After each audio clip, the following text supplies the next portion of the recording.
Ketemu lagi bersama Miss Elsa di pembelajaran matematika. Kita buka halaman 16 di bilangan bulat. Kita akan membahas 3 sifat, yaitu ada komutatif, ada asosiatif, dan ada distributif. Yang pertama, sifat 1 itu adalah komutatif. Rumusnya A ditambah B menghasilkan B ditambah A. Apaan sih, Miss? A ditambah B menghasilkan B ditambah A. Contoh, angka di sebelah kirinya 3 ditambah 2. Sama aja dibalik. Kan ini A kan?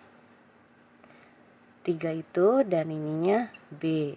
Berarti kalau dibalik yang B duluan. Berarti yang B duluan itu apa tadi? 2 ditambah 3. Nah, sifat komutatif ini baik yang sebelah kanan maupun sebelah kiri, jumlah penambahannya itu hasilnya sama. 3 ditambah 2 hasilnya 5. Nah, sementara yang di sebelah kanan 2 ditambah 3 hasilnya 5. Itulah sifat komutatif. Mudah bukan? Nah, sekarang kita ke sifat yang kedua ya. Oh iya anak-anak, tapi untuk sifat komutatif ini hanya berlaku untuk penjumlahan saja, tidak untuk pengurangan. Oke? Ini enggak. Oke? Hanya tambah-tambahan aja. Kita next ya. Baik anak-anak, nah kita kembali ya ke sifat yang kedua, ada sifat asosiatif. Pada penjumlahan bilangan bulat, secara umum ini ada 3, tadi kan ada 2 nih, ada 2 bilangan, A sama B aja. Nah, kalau asosiatif bedanya ada A, B, dan C, berarti ada 3 bilangan kan, tetapi sifatnya hampir sama loh kayak komutatif. Baik jumlah di kanan nih, jumlah di kanan dan kiri itu hasilnya harus sama. Nah, jadi untuk membuktikan apakah kanan dan kiri itu sama, kita harus melakukan rumus A ditambah buka kurung B ditambah C, lalu sama dengan buka kurung A ditambah B tutup kurung ditambah C. Maksudnya di sini kenapa sih Miss dikurungin? Supaya angka yang dalam kurung itu kamu tambah terlebih dahulu sebelum kamu tambah angka yang tidak di dalam kurung. Nah, di sini ya, kalau misalkan supaya nggak bingung, misalnya kasih contoh soal diketahui A-nya 120. Oke, kita masukin rumus dulu ya. 100 rumus yang satu nih, yang di kiri dulu. Nih rumus yang di kanan. Nah, rumus yang di kiri dulu. A plus B ditambah C. Masukin aja. A-nya berapa? 120. Ditambah buka kurung ya. Ingat rumus yang di sebelah kiri dulu. B-nya berapa diketahuinya? 30. Ditambah C-nya 70. Oke.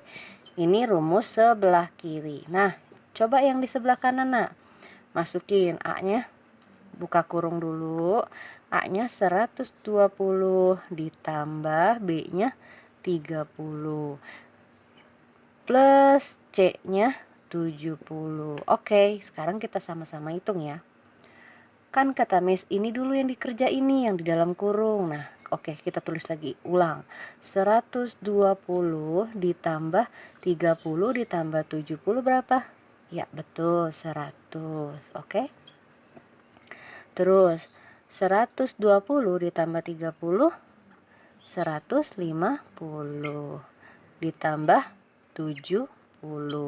Udah punya nih kiri sama kanan persamaannya. Bener nggak sih asosiatif harus kiri sama kanannya sama ya? Kita buktikan. 120 ditambah 100 itu 220. Dan 150 ditambah 70 itu adalah 220. Kanan sama kirinya sama kan? Nah, itu adalah asosiatif dengan 3 bilangan A, B, dan C. Gimana? Semoga mengerti ya. Kita next ke sifat yang berikutnya. Oke anak-anak, kita ke sifat yang ketiga, ada sifat distributif, di mana ada 2 rumus.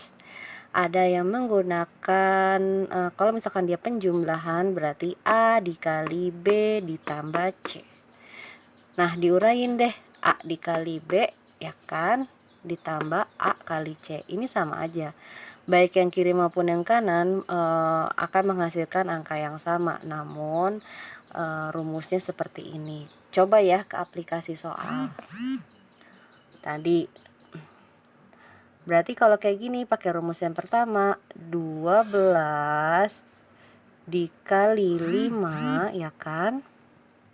Ini A, ini B, ini C. Ditambah A-nya berapa? 12 dikali 8.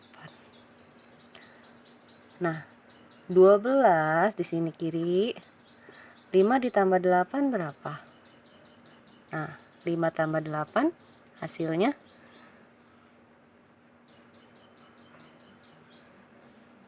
berapa? 13. Nah, sementara 12 dikali 5 itu berapa? Nah, 12 dikali 13 ya kan menghasilkan berapa? Nah, ini dulu deh. 12 dikali 5 60. Ditambah 12 dikali 8 90. 12 dikali 13 menghasilkan 156. Ini 96 ya nak. Nah, 60 ditambah 96 sama dengan 156. Sama bukan kiri dan kanannya? Nah, begitulah contoh yang rumus yang pertama. Sekarang kalau misalkan gimana? Kalau contoh soalnya pengurangan, sama aja. Yuk kita lihat soal yang kedua. Oke, sekarang yang kedua. Ada soalnya gini, 14 dikali 7 dikurang 4. Berarti masukin dulu, ini kan A, ini B, ini C. Kita pakai rumus yang kedua ya. Nah, jadinya A dikali B, berarti 14 dikali 7. Jangan lupa dalam kurungnya. Dikurang A dikali C, berarti 14 dikali 4. Nah, berarti berapa? Bawahnya 14 dikali 7 dikurang 4 berapa? Iya betul, 3. Nah 14 dikali 7 itu menghasilkan 98 dikurang 14 dikali 4 56. Nah 14 dikali 3 itu sama dengan 42.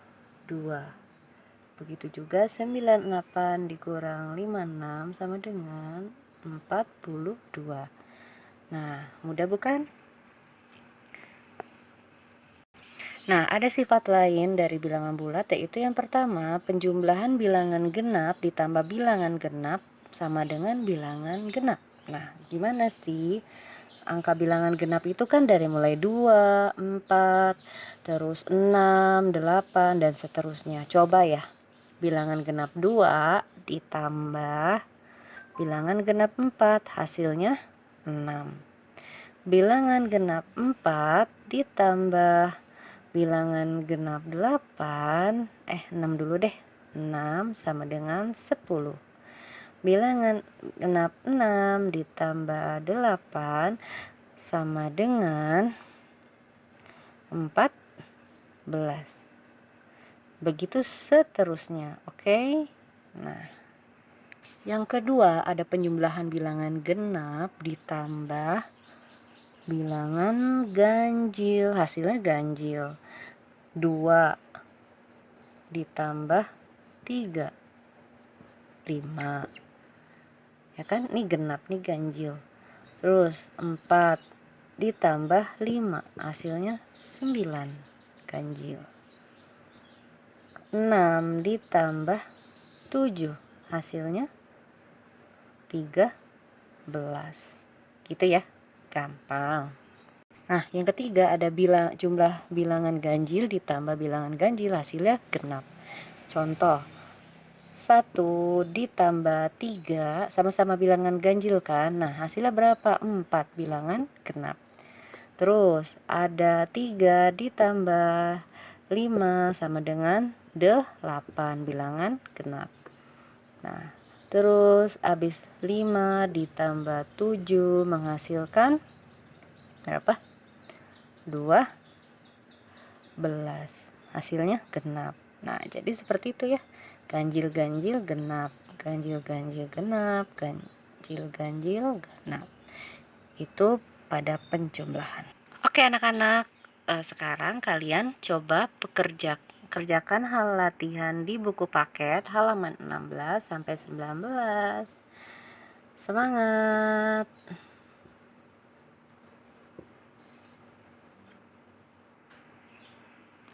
Nanti dikumpulin di foto aja ya, kirim ke WA Miss. Sampai jumpa di pertemuan berikutnya. Bye-bye.